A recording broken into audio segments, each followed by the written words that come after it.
Welcome to Beautiful Humans, the social change cast, where behavior analysis and social justice collide. Join us as we aim to move the needle on personal and social change by tapping into the beautiful humans inside of all of us.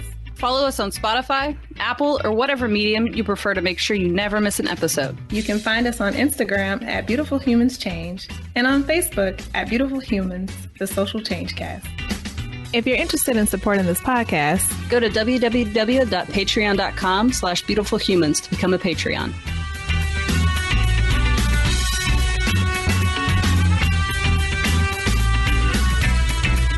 Welcome back, beautiful humans. This is Erin.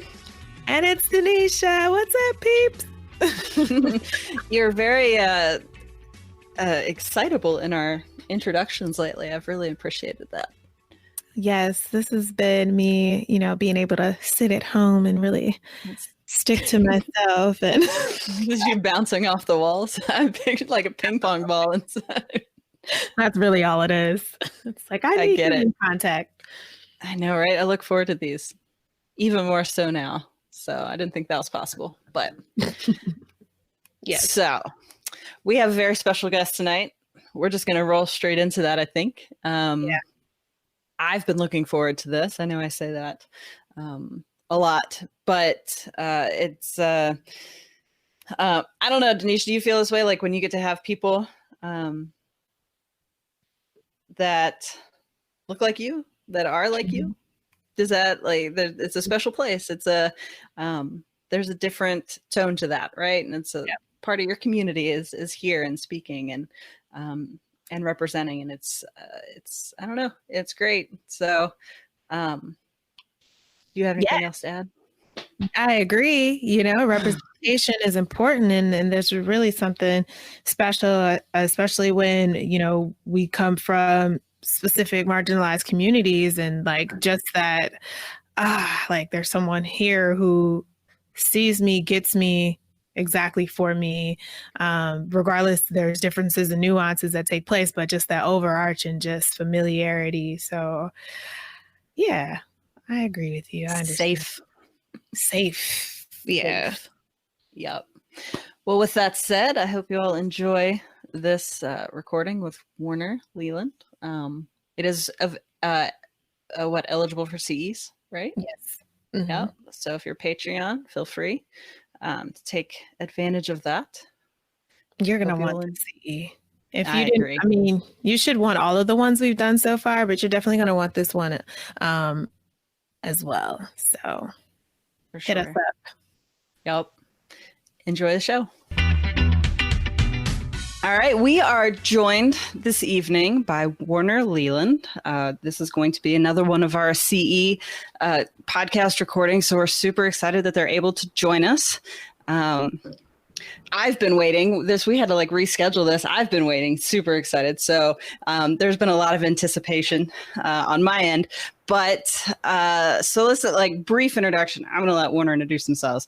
But so Warner provides a lot of functional assessments and analysis on sexual behaviors, provides direct support via program creation, data collection, and ongoing analysis of data with clients working towards goals related to sexual behavior. So if you don't have an idea based on the title or what I just said, or the description of the episode, we're going to be talking a lot about sex tonight. So I'm super excited about that. Denisha has one thing that we just realized, in the pre-recording conversation that she was really excited to talk about. So I'll let you say that so I don't take your thunder. Besides this being a show about sex, because I love to talk about sex in general, but I'm really excited to actually talk about the fact that Warner is from St. Louis, because it's near and dear to my heart. So welcome. With that said, welcome, Warner. Thank you. Oh my goodness, I don't even know what to add. So yes, I split my time about half time between here in St. Louis. I am at Empowered, a Center for Sexuality, and we are a specifically behavior analytic organization where all of what we do is addressing sexual behavior, usually with neurodivergent folks, but we do have a wide variety of clients that we see. And the rest of the time I am in Chicago, not too far from here, at Upswing Advocates, where we focus predominantly on LGBTQIA+2 research and education. I'm never going to get the acronym right. Oh, And same. I'm sure I said those out of order. No, it's interesting. I actually heard sexual and gender minorities, and just using that as like this overall encompassing, because all the letters, you're going to leave somebody out, right? That's what the plus is supposed to say. But then it's like, all right, are you negating? Are you making others less than because now they're in the plus? And it's just like, we've had a conversation where it's like, you're never going to make everybody happy, right? In terms of like language that you use, you just do the best that you can. But and identity is so complex, sexuality is so complex, and all the language that we use to describe that. Yeah. So can you, for our listeners and also for me, just being honest, I have not heard, you said P2 at the end of that. Would you mind sharing what the full acronym stands for? Oh, and also this is going to vary depending on who you're talking to. But typically we have lesbian, gay, bisexual, transgender, or transsexual, depending on how you self-identify. For our LGBTQ, typically is for queer or questioning. I for intersex, which is biological variability. It doesn't really necessarily have anything to do with gender identity or sexuality. A typically stands for asexual and or aromantic. Again, totally separate concept from all of those other identities when we think about function of language. And then P typically includes polyamorous folks, which again, depending on who you talk to, you may have variability about whether folks believe that, that should be included in the acronym or not, and lots of conversation around these things. And then 2, typically a catch-all term for two-spirit, indigenous folks with non-colonized gender identities. But again, even that, you'll see variability around whether folks feel comfortable with that term as well, because that is a traditionally, like whitewashed term to talk about identities too. So yeah, lots of complexity of language. Yeah, thank you for breaking that down, because when you said it, I was like, P, I haven't heard that. And then as soon as you started talking, I was like, okay, so P could be polyamory, pansexual, could also be part of the P, or no? Yeah, absolutely. In fact, you know what? I'm sure that I did, in fact, just misrepresent like how most people probably use that. Yeah, now that you mentioned it, I know that I've seen P stand for pansexual in these acronyms. Right. There's polysexual too. So absolutely. There's, I don't know. Language is great. Yes, it is. Even when you got to 2, I was like, okay, so then maybe they're going to say that the P is for the other P. And then you said two-spirit. I was like, oh, okay, yes. I love that indigenous folks are, represented, but then also what you talked about and just being like very whitewashed and dependent on, I've heard that being spoken from folks that are not necessarily indigenous as well, and saying that, they're two spirits. And yeah, so I'm thank you for breaking that down. Because when you said it initially, I just had so many private events like, oh, what does that stand for? Yeah, absolutely. So with that said, like in giving the explanation of the acronym there, you talked about different concepts and being things that were different concepts of themselves. Can you go back to maybe some of those things and break that down for some of our listeners in terms of like one that you said was agender or aromantic? That might be one that people are questioning or maybe Googling, hopefully, because that's what we've taught people to do is Google your questions. But can you break that down in terms of the concepts and maybe talk about some other ones as well? Yeah, I love that. So the interesting thing to me about all of these like letters being lumped together as an acronym is so many of these terms have really different functions when talking about different parts of people's lived experiences. So when we're thinking about like function of verbal behavior, it's a lot of different conceptual things all sort of grouped into one. So when we think about like the LGB and also P, if you're using it for pansexual, all of these are talking about sexuality in terms of identity. So who you're attracted to or experience arousal from. When we're thinking about other people's genders, the T typically talks about one's own experience of gender. We also get that sometimes with the Q. If you're identifying as queer or questioning, that may also be referring to your own, experience of your private events as it relates to your experience of gender.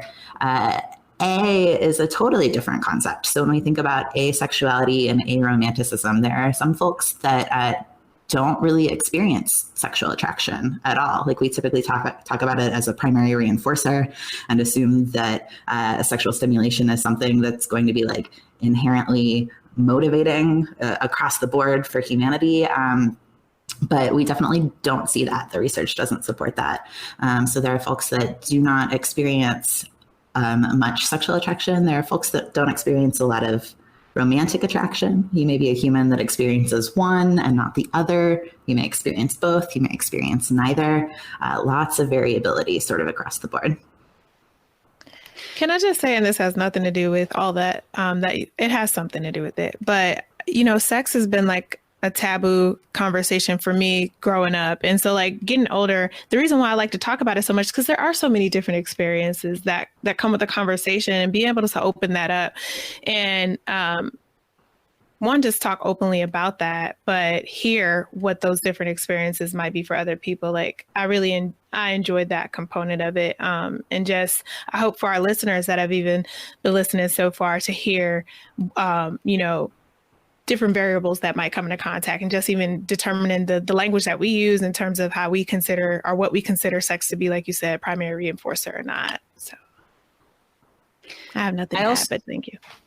No, I want to jump back real fast to right after you talked about sexuality, you talked about like the T and oh gosh, I just lost the letter in my head. But anyway, you talked about private events, and I think that's one of the big questions that I get asked is gender identity, and what does that mean? Like, what is identity? Because our society so closely links your sex, your physical sex, your biological sex at birth, assigned at birth, to your gender. And so if you were to behaviorally define, because I think that's important, because you talked about private events, those things, what is gender identity behaviorally defined? That is a great question. And that's a tricky question, right? Lots of people have like different theories about this. I definitely think about it as biobehavioral phenomenon. So a combination of natural selection and learning history, and your capacity to sort of tact your own private events. So not to get like too terribly Skinnerian on you all, but I do have a deep love of verbal behavior. And I think like when we think about teaching folks to tact their private events, so much of that goes into sort of the disparate experiences that we see folks having in their ability or ease of tacting variability in gender identity. So there's a lot of morality assigned to different stimuli when it comes to sex and when it comes to gender and gender identity. A lot of folks have a lot more contact in terms of like modeling for tacting things like cisgender identities. So being able to identify with that gender assigned to you at birth. Whether we're thinking about like public accompaniment or collateral responses or, common properties, a lot of folks have easy, ready models for tacting those cisgender experiences. It can be a lot trickier if you don't have clear models to describe internal experiences of what's going on for you. And then also, if those things have been punished out of your repertoire, I don't know, that's always been the part that's resonated the hardest for me in Skinner's writing about tacting private events, is that response reduction. So if there's something that was originally like happening for you on an, overt observable level, but it contacts punishment over and over again, if you show interest in clothing or toys or experiences or activities that don't align, with what's quote unquote typical for the gender folks perceive you as, it doesn't necessarily mean that any of those experiences go away or you're not still engaging in private events. We just may see it punished, out of somebody's overt repertoire based on who they're around. So yeah, I would definitely say it when I think about gender identity, I definitely think about the capacity that you have to really notice and identify and describe those private events that you're having, and it's like that capacity to, discriminate experiences and interest and arousal and all of those things, that show up for folks based on, variable stimuli in your environment. What shows up for me when you say that is like everyone's outward behavior, what is that under the control of? Is it under the control of your private verbal behavior? So if you're having these thoughts of, I want to wear this, I feel comfortable in this, I like this, or this feels good, whatever that is, and your behavior outward is inconsistent of that, is your behavior that you're exhibiting under direct contingencies in your environment, and what's being reinforced and what's being punished. And I think if you look at whether it's like gender training or something like that, and the amount of messages and the constructs that are set up in our society, we think that I don't know if there's, I don't know, maybe I shouldn't get into that, like theorizing, but we can easily see, like you're saying, how responses are reduced or punished when those behaviors then step outside of what people find comfortable. Sure, totally. And then if you're a human that maybe doesn't prescribe to a radical behaviorism model, and you're only taking a look at what's observable in the outside world, we can see things like conversion therapy programs looking really, quote unquote, effective because of our capacity as humans to exhibit overt behavior that's not actually aligning with our covert experiences to protect ourselves, against punishment.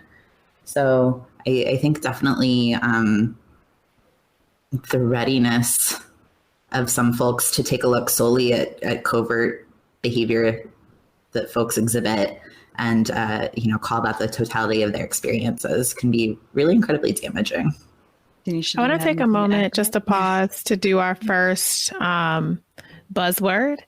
And we already kind of, mentioned it earlier, but the first buzzword is empowered. Warner, did you want to say a little bit more about the empowered work that you do? Oh, sure. Absolutely. Yeah. So I would say the predominant work that we do is, functional assessment. Rare that you see functional analysis because it's usually typically not ethical or legal to be occasioning sexual behavior in other folks, especially clients. But we do assessment. We also do a lot of skills assessment around sexual knowledge and identifying, what folks are interested in, what their values and goals are, what they want to move toward. And then essentially work on behavior analytic programming to help folks move toward what they value, typically around sexual behavior, relationship behavior, but also other interpersonal behaviors. So building things like friendship. Awesome. You said that you work with the neurodivergent population at Empowered, or is that at Upswing, or both? Both. Both. Okay. Do you mind talking a little bit about the research that we have so far? I believe that I sat in a presentation from the Upswing Advocates, but I don't remember who led it. But just talking about the research that we have so far with folks on the spectrum, our neurodivergent folks, it was specifically on folks on the spectrum that we have not necessarily acknowledged, sex and sexual behaviors. Yeah, sure. Absolutely. So I think sexual behavior is often deeply overlooked when it comes to neurodivergent folks, and especially autistic folks. And I feel like we so often infantilize folks who are neurodivergent and assume that they would not or could not have any interest in sexuality or sexual behavior, even though the data that we see show normed experiences compared with like a neurotypical population. And to me personally, when I look at the data, more importantly than that is a lot of these larger scale studies that we're seeing in the past like 5 or 6 years or so are showing that largely disparate amounts of autistic and neurodivergent folks are identifying as LGBTQ plus, all of our letters. And that we're seeing trans and gender nonconforming identities specifically being approximately 7 times more likely in neurodivergent populations than in neurotypical populations. So I think when we're thinking about serving neurodivergent folks and working to support neurodivergent folks, especially as we're starting to think about supporting self-discovery and autonomy as it relates to sexual behavior, that we absolutely cannot discount the importance of being really skilled in being, affirming of these diverse sexual identities and gender identities. Yeah, can we talk a little bit about the ethical issues that might go into some of that? Maybe about whether it's like analyzing sexual behavior. You touched on like the analysis, like functional analysis part. That's not really ethical to be, performing that type of assessment. But maybe even then some of the treatment considerations or something like that. Maybe how that might differ, or just things we need to keep in mind. Yeah, absolutely. So I think right off the bat, when we think about our 1.01 and that reliance on scientific knowledge, that this is huge and that we need to be willing to look outside of our field for scientific knowledge, because there is not a whole lot of behavior analytic research on, queer identities, whether that be sexuality or gender identity. But there is a ton of data if you're looking outside of our field, especially just at tracking folks' experiences. So being able to make scientific and professional judgments that are serving our clients and, based in that data, I think really requires looking at best practice in fields that align with ours. So I definitely like to look at the recommendations that the ABAI makes, and all of their papers are heavily cited, with contact with best practice data. So I think that that's a really important place to start. I think it's really crucial that we're working within our boundaries of competence. I feel like it's so frequently that you'll see folks say that behavior is behavior. And so if you understand the underlying principles of behavior, then you're competent to work with any sort of behavior. And this is something that I personally feel is absolutely not true. And I think is potentially really dangerous and potentially harmful for clients when we're thinking about sexual behavior. So frequently I will see behavior analysts making recommendations for using materials that may look like they may be effective, but would actually be illegal for use with certain clients. I would highly caution against attempting any sort of interventions if you're not deeply fluent in your local law around sexual behavior. And also if you haven't had outside, training and consultation and experience anyway. And that's solely a law portion of things. But this is something that I think in general carries a lot of weight for folks, and additional training, I think, in this area is something that we should all be taking really seriously. And I personally think shouldn't be something that should be subspecialty necessarily, because this is something that impacts, the vast majority of our clients. I really would hope to and love to see a wide variety of behavior analysts undertaking more sexual health education training. That'd be really beautiful. I love the fact that you said that, and it's your opinion, and I agree with it, that it shouldn't be a subspecialty, and that this should be a topic, as well as, we should be aware. It should be part of our training, because we're dealing with people, period. And so you talked about undertaking trainings before, trying to work with individuals who represent a marginalized sexual or gender identity. Can you talk about best practices for building competencies and working within one scope regarding sexual behavior and working with clients? Yeah, absolutely. So I guess personal disclosure, this is work that I do. So I do, want to note that. But there are also many other folks in the field of behavior analysis that are competent in this area that provide trainings as well. I highly recommend, if you don't already, getting in touch with the Sexual Behavior Research and Practice Special Interest Group of ABAI. That is where a lot of these folks congregate. And I feel like we do have a lot of conversations around what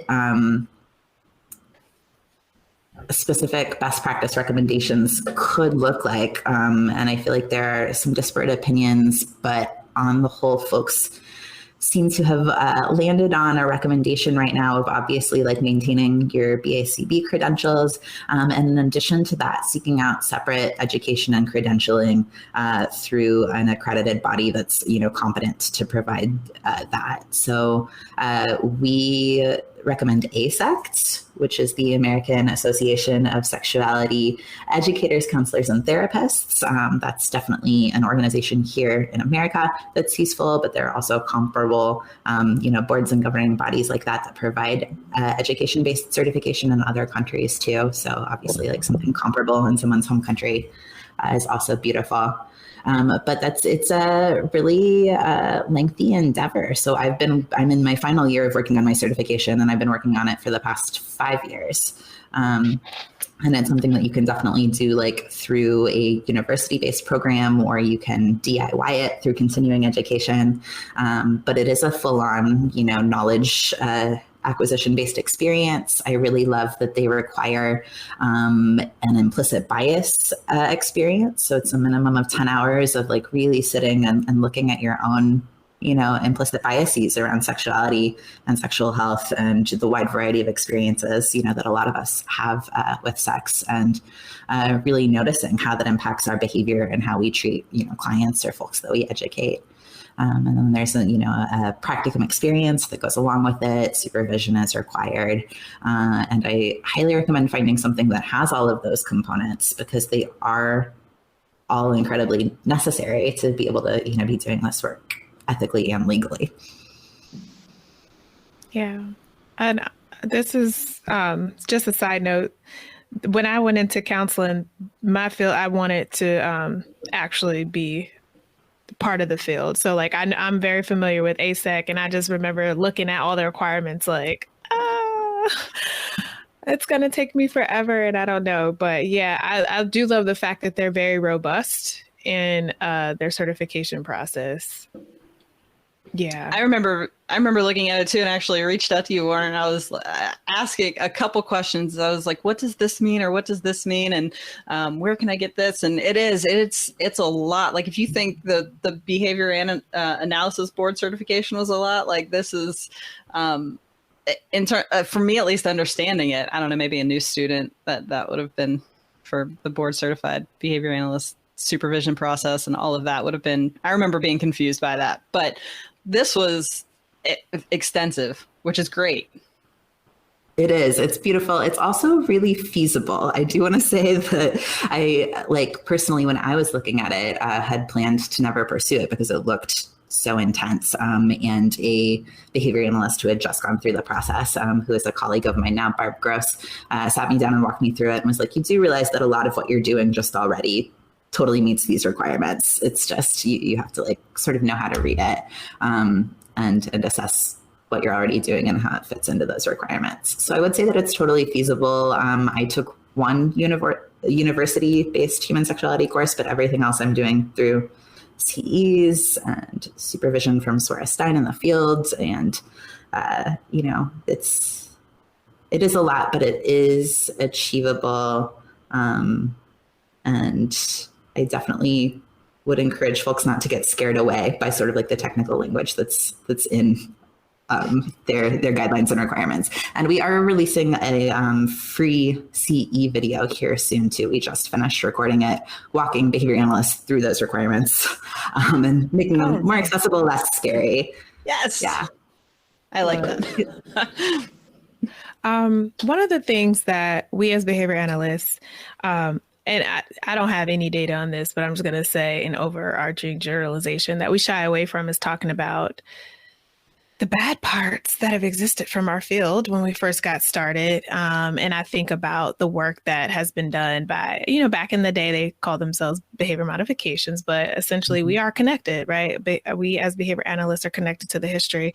And so one, being truthful about our past as behavior analysts and acknowledging the harm that we have done in the past, and being aware, because I feel like, especially when I get students, I talk to them about the past. I let them know that, we have had issues in the past. We still have issues. I don't want to act like we don't, but, these are the issues with some of even our founding quote unquote fathers, right? And the work that they did as well. I kind of want to ask you a question regarding that. Like, can you talk about that history and then also principles of harm reduction as they apply to us as a field of behavior analysis, and then us as analysts, especially related to sexual behavior analysis? Yes, absolutely. So I feel like probably the most prominent study that we see folks cite from our field directly related to this is the Rikers and Lovas study out of UCLA, where they were attempting gender modification. The language that they used tied it to homosexuality at the time, but it was very much tied to expression of gender for children based on what they were wearing and the type of play that they were engaging in. So it was essentially a procedure that took what they were calling quote unquote feminine boys and teaching them to be quote unquote more masculine. Through play with masculine toys and extinction procedures via removal of attention and affection when feminine things are played with, and token economies as well. So I believe they used like little poker chips of different colors to indicate good or acceptable behavior versus bad behavior. And they touted the program as a success. The client that they published on, or the participant that they published on, they did see some efficacy, so a diminishment in these quote unquote feminine behaviors.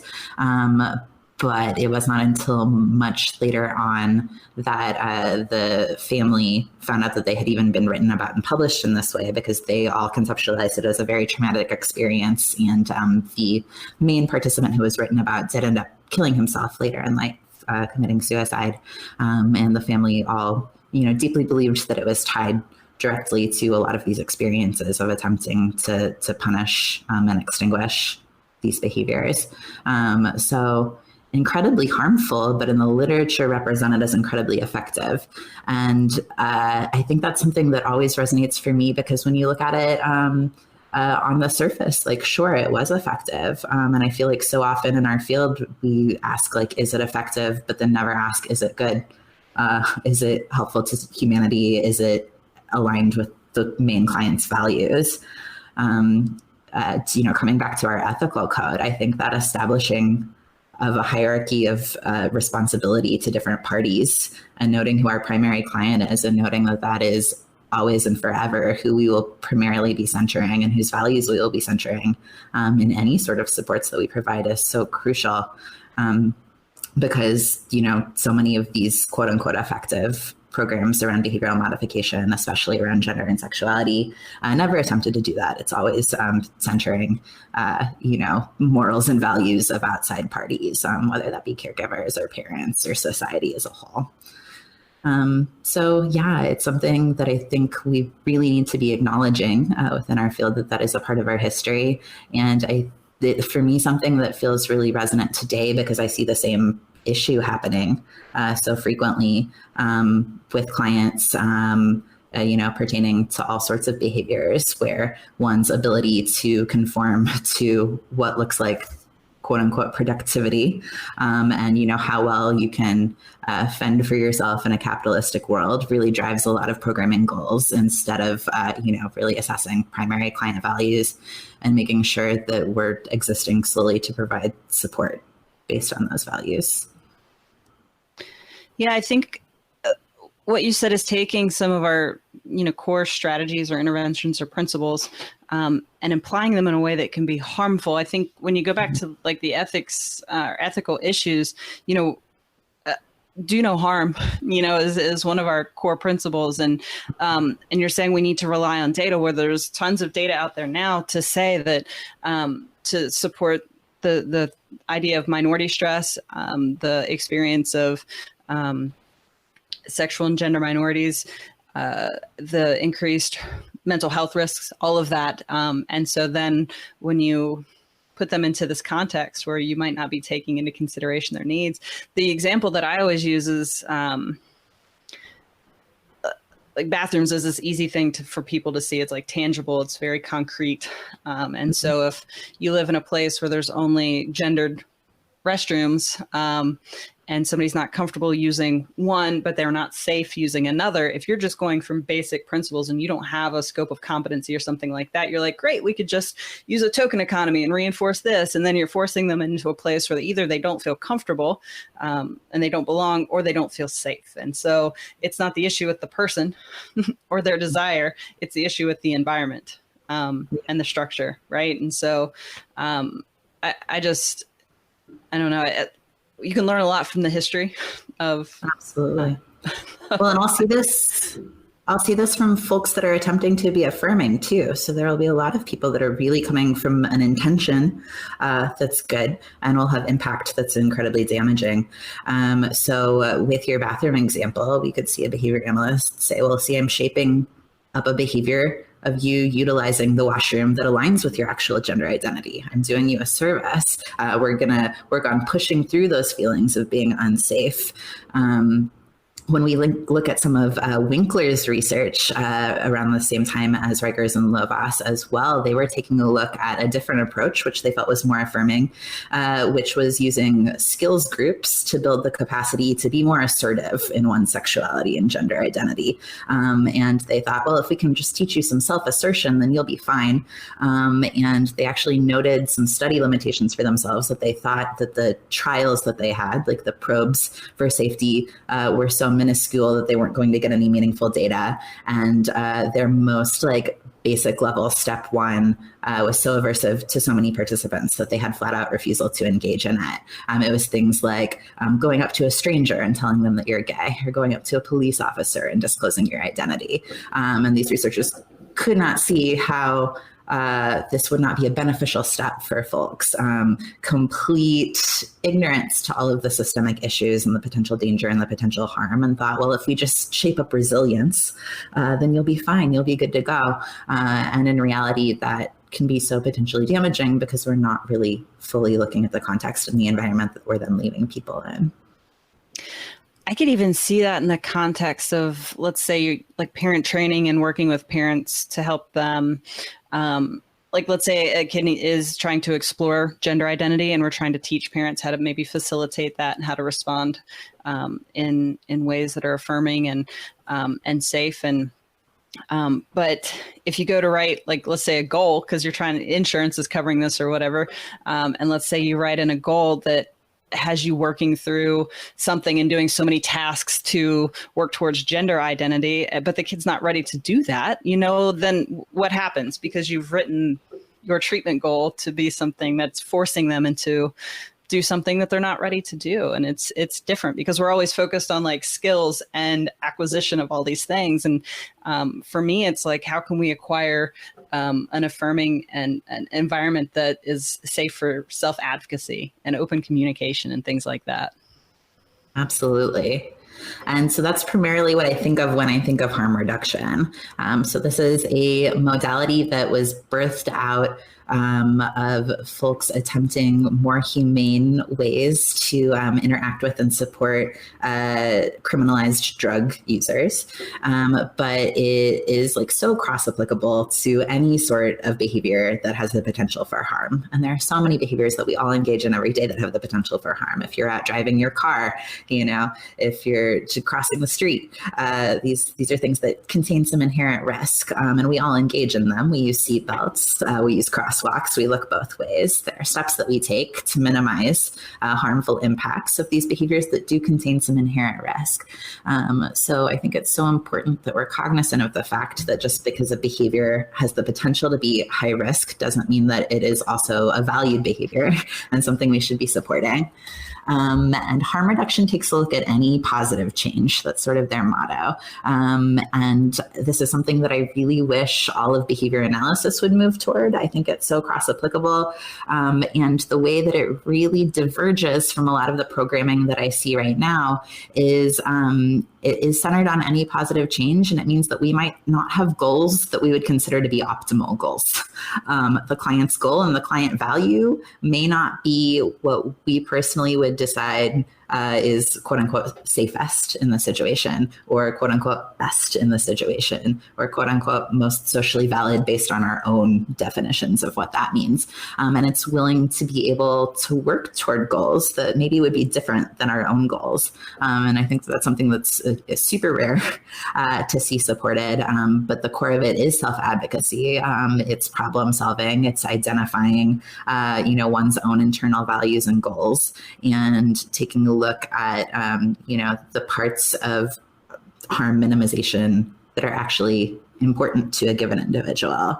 So when we think about sexual behavior, there's all sorts of potential risks and harms involved, whether that be, like STIs, whether that be a potential for pregnancy, if pregnancy is unwanted in the situation, whether that be, emotional harm, whether that be inflicting harm on others, the potential for being assaulted or assaulting someone else is definitely a very real consideration.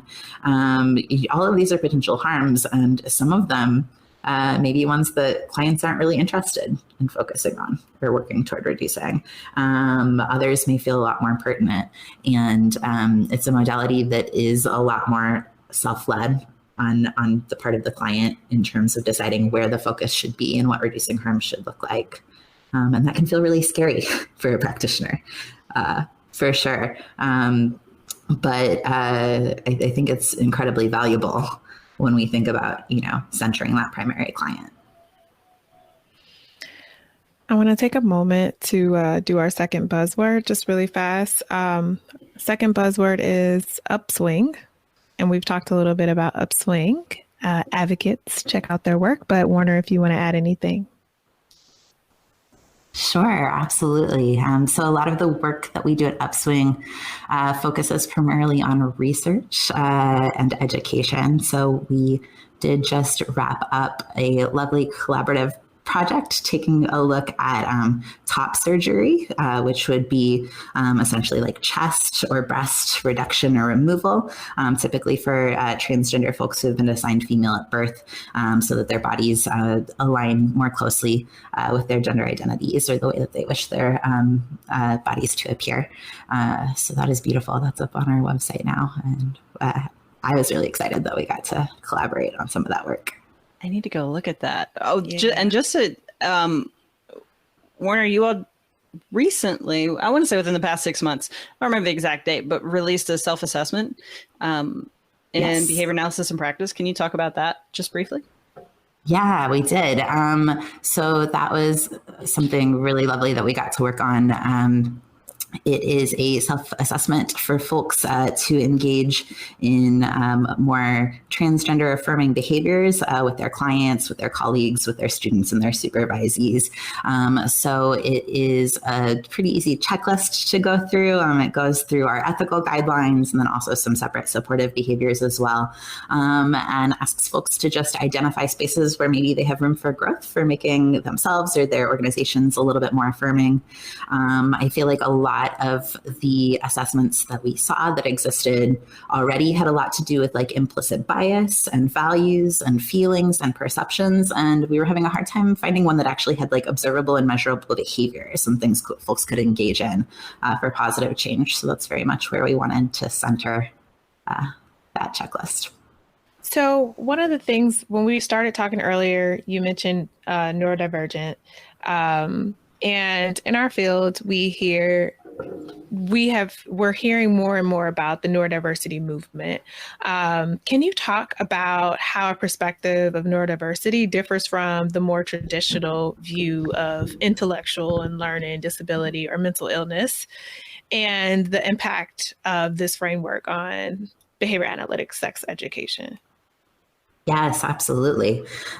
So when we think about models for viewing disability, originally, at least historically in America, our views of disabilities were formed through a moral model. So any sort of disability or divergence was viewed as being a moral failing, either on the part of the individuals or the parents. You weren't aligning with the current moral values of the time, and you were being punished for it, and an incredibly damaging viewpoint.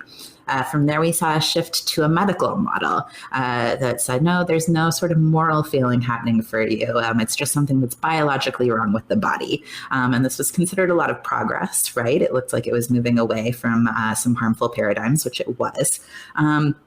However, this is a really problematic model too. It suggests that there's, something wrong with the individual who's disabled, and it suggests that the fault for any sort of ability to, or lack of ability to easily move through the environment is their fault and is something that should be fixable via fixing them. A really damaging message to be giving to anyone, but it is predominantly what we still rely on in many circles. And if you're doing any sort of supports or programming that involves insurance billing, this is something that we're using because you're using medical codes to address something that has a medical diagnosis.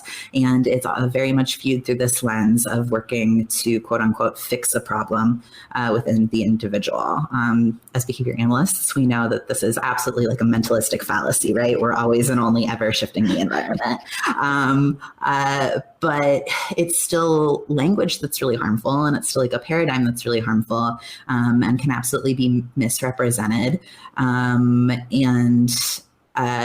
definitely feel like there is the capacity to use our science and our technology in a way that sort of like reinforces these principles, that it's the individual that needs to be shifting what they're doing to fit in. Or to exist more easily.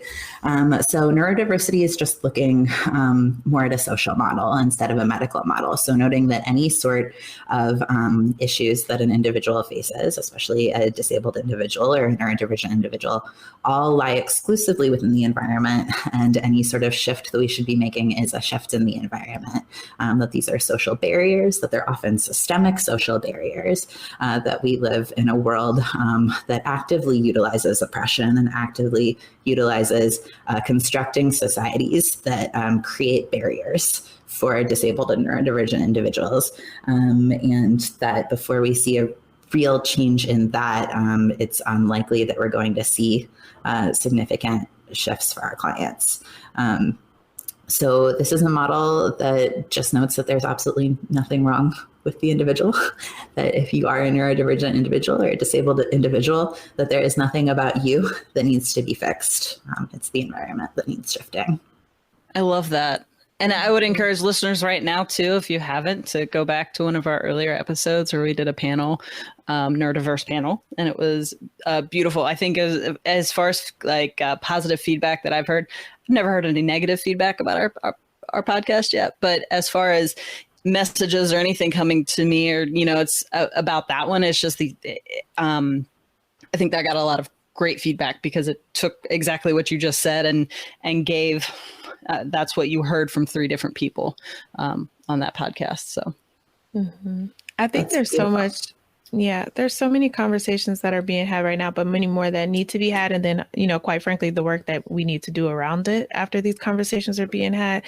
But with us as, analysts, a lot of times some of us are working in early intervention and we don't communicate with folks from the neurodivergent folks or autistic individuals. We don't communicate and we don't get to hear about the work that we did with them. So of course our intentions are well, and like you were talking about, intention over impact, we could hear, down the line that this actually was harmful, and we, treated our individuals using this medical model versus, we do understand that though, right? As behavior analysts, as you said, with this, the environment needs shifting, but when it comes down to it, what are we changing? The stemming behaviors or things like that, where we're saying that this is inherently you and what you present is not good enough for blah, blah, blah.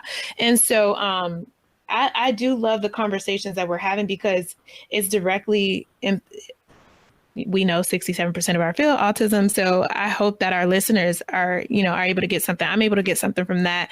I'm thankful for the fact that I've been able to work with a wide range of individuals. And like, even just recently, I have to have a conversation with an individual that is very aware of the anti-ABA movement and is like, what the F, what's you trying to change? You trying to change me? Right. So like, how are we going to have those conversations with the people that we say that we seek to serve? Like we're here. I'm here to serve the folks that I work with. And I say that as a servant leader.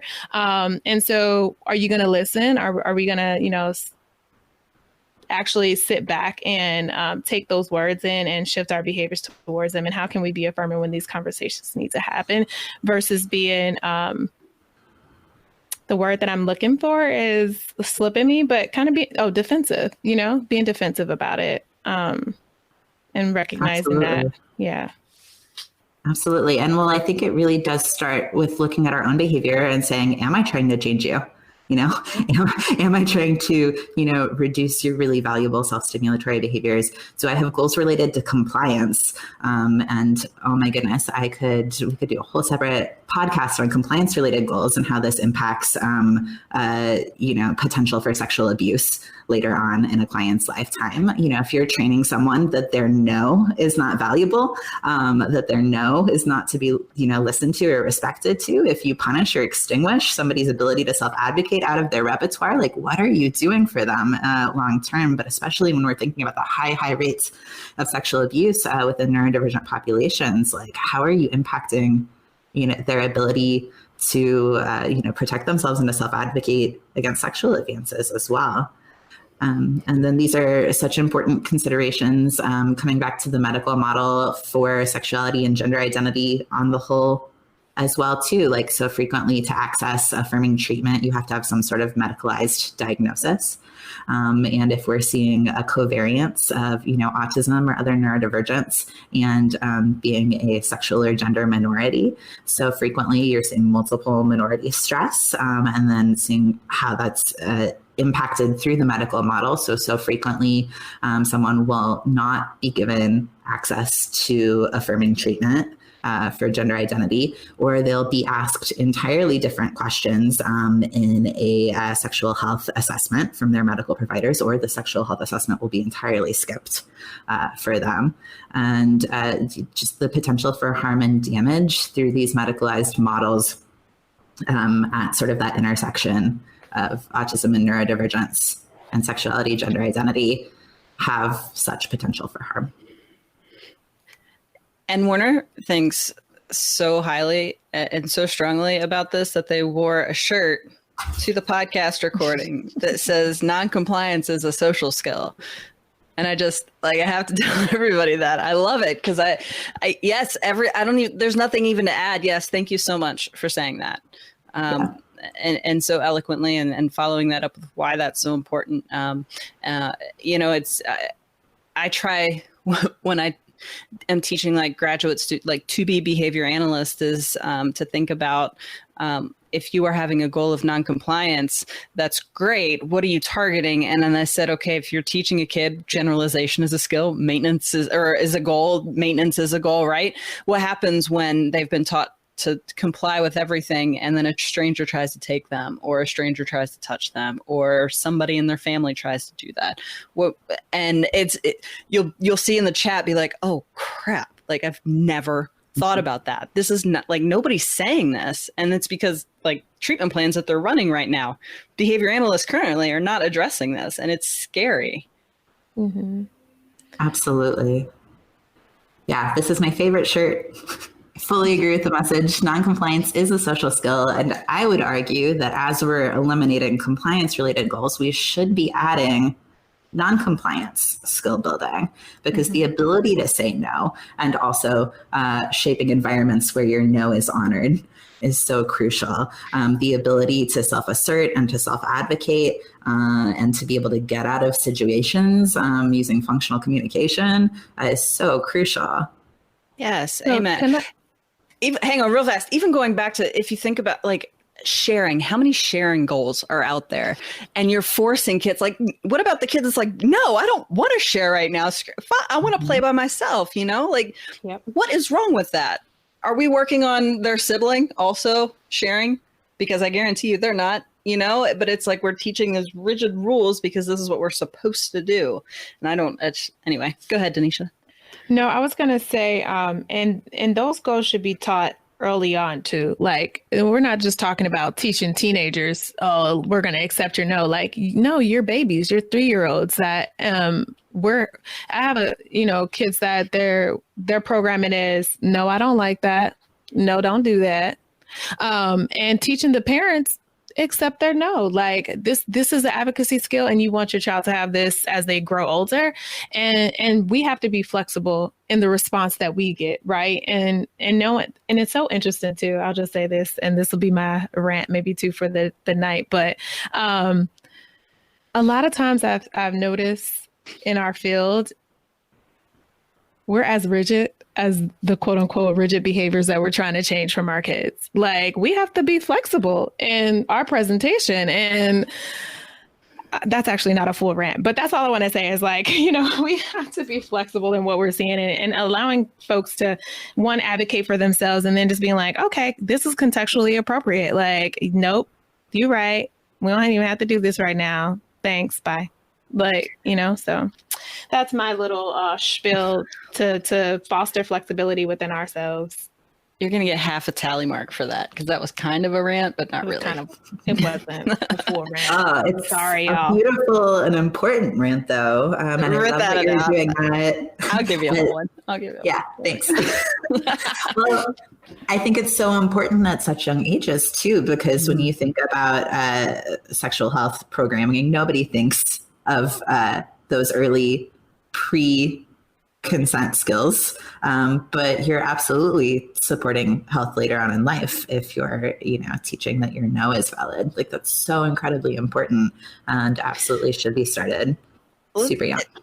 I even think too about I've worked with families where if kids get in a fight, they make each other hug, like the two kids hug. And if there's a kid that's saying like, no, I don't want to hug, good. Like, their body, you need to respect that. And from, like, with my kids, it's a very early age. Just like, if they don't want you to touch them, don't touch them. That is their body, their space. They have every right to tell you what you are allowed and not allowed to do with that.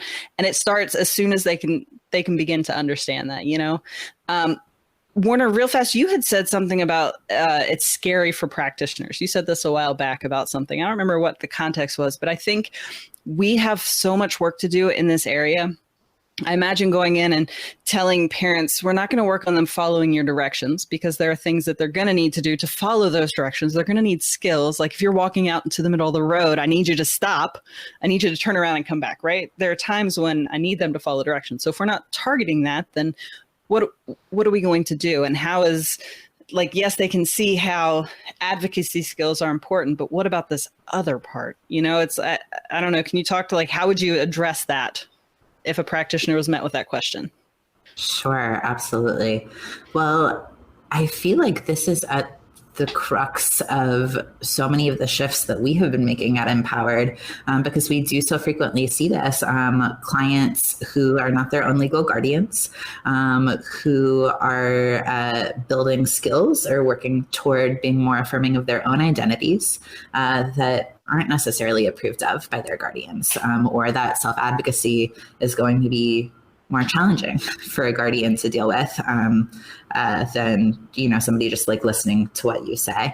And so we have been finding more and more that the majority of our hours really need to be like staff, caregiver, parent, etc. training hours, as opposed to direct hours, because so many of the folks that we're supporting need some self-advocacy support, but really it's like shifting that environment. And, the more I think about behavior analysis as a whole, if what we're focused on is shifting the environment, I don't know why we're not spending more time doing that work that has to do with the social environment for the client.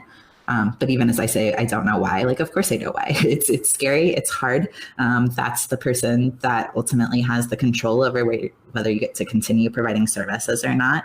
And also, so many of us have been taught to do direct instruction, to create programming that works primarily specifically with the client.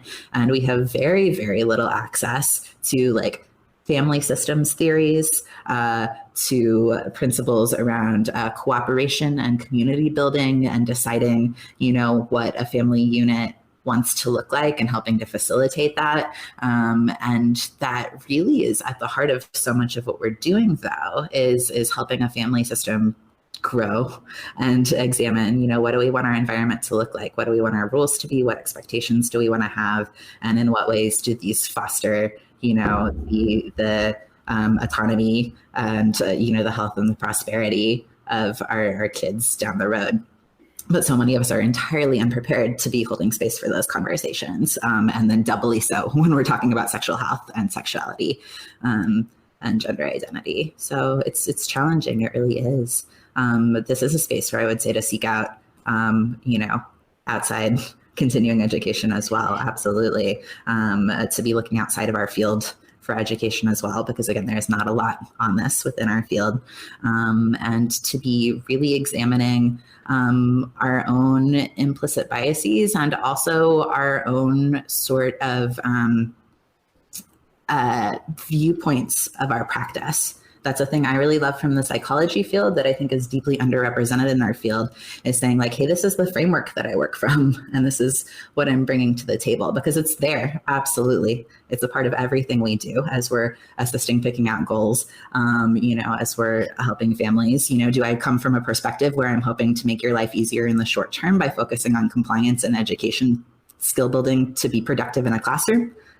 That's going to be very different than, am I focused on long-term goals, the autonomy of your client, their ability to self-advocate, their ability to self-identify their own goals and values, even if they don't align with the current goals and values of this family. Entirely different perspectives, and naming the fact that we have one versus another, I think is so crucial. If we're not even willing to do that baseline, then I think we're really missing a core component of what we as individuals are bringing to our work. That just gave me a lot to think about. Yeah. I want to give us the last buzzword, which is acceptance. And we are in April. And so if you work in our field, you likely know that April is Autism Acceptance Month. For a lot of folks, we know this month as a different name, which it was Autism Awareness Month. Warner, can you talk a little bit about the difference between acceptance and awareness? And I don't know if you can also talk about it, the difference between like blue and red and different images and icons that we use when we consider the work that we do with autistic individuals. So one of the three or all of the three. Can you talk about? Absolutely. This is coming back to that conversation that we were having about neurodiversity and also that medical model versus social model. So I highly recommend, if you're unfamiliar with some of these issues, to Google it, check it out, look for actual autistic voices that are talking about their experiences. So many of, again, the well-intentioned but potentially harmful impact organizations that do autism-based work were often formed by parents and caregivers and loved ones of autistic individuals, but then are often discounting the voices of actually autistic individuals. And so again, we have very different perspectives and very different goals and values there. So many autistic individuals have noted that awareness is not enough. Just knowing that we exist is not enough, that acceptance is far more crucial. And I personally also advocate for pushing even beyond that, to autism equity, to autism affirmation, to autism centering, all of those steps beyond just being accepting, because we still have the potential to cause harms, even if we accept that someone is around us. I invite us to continue to push what it looks like as we move toward like really centering the voices of folks actually impacted. But when you do take a look at autistic voices that are talking about this month and some of the organizations to support this month, you'll note that some people note that things like images like the puzzle piece symbol are pretty offensive, suggesting again that there's something wrong with the individual, that there's something to be solved, like a puzzle, something to be fixed. The color blue is so frequently associated with the fact that autism is overdiagnosed in cis boys, and a whole separate conversation we could have about the problematic nature of that, the fact that there's a lack of supports given to cisgender females and then also to gender minorities as well who are autistic due to underdiagnosis. And again, when we think about diagnosis, again, that's just like a medical model and a medical professional saying like, hey, you're exhibiting XYZ behaviors. And that can look really variable across individuals and tends to be overdiagnosed in boys. So a lot of the blue symbology also is something that I think autistic folks you'll see pushing back against as well. So yeah, I would absolutely recommend checking out the Asperger's Autism Network. I would recommend checking out the Autism Self-Advocacy Network. Really any sort of space where folks are going to be given the opportunity to speak to themselves for themselves and like to their own values and goals for themselves and the community at large is really crucial.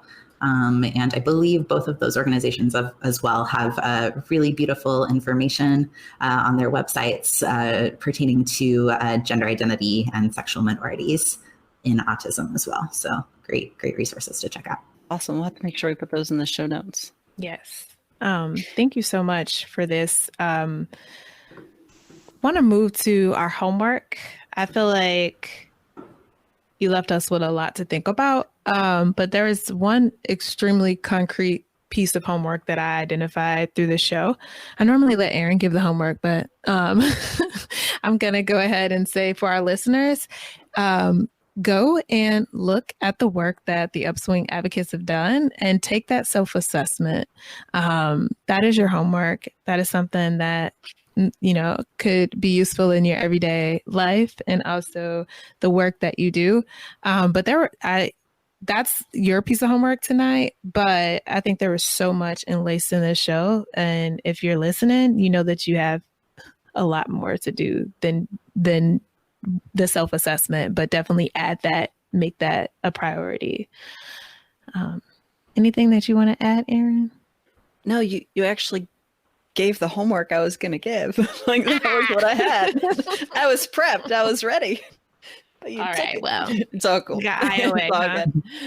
good. That's beautiful. A little life hack for you all already, if this is something that you all have not been publicizing, is that authors are allowed to send you copies of their papers for free too. So if you are not a human that has access to behavior analysis and practice, please just email us. We would gladly send that to you for free. And you'll find that with like literally everyone that's publishing as well. If there's ever anything you need, you just reach out at warner@upswingadvocates.org. And you can also email upswingadvocates@gmail.com as well. And we'll get it to you. Awesome. Thank you so much for sharing your time with us. So grateful. Thank you. I learned a lot. I have more things to think about. We talk a lot about like ally versus accomplice behavior and just it's, you know, what's required of us and the work that we need to do as individuals. And I definitely got that from the show tonight. And so I really appreciate you taking this time. Thank you both. All right, everybody. So once again, thank you for committing to being beautiful humans with us. Tune in for our next show.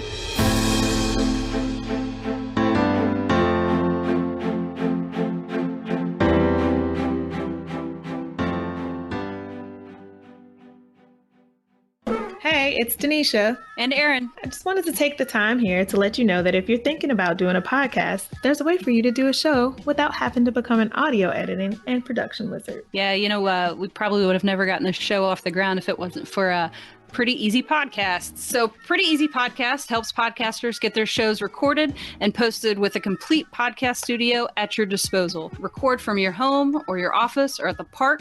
Pretty Easy Podcast caters to your schedule and gives you a producer for your show at your beck and call. So if you have an idea for a show and you need someone to rely on to help you get it done, go to prettyeasypodcast.com and sign up today. Be heard and have some fun podcasting. You know you want to do it, so go to prettyeasypodcast.com today.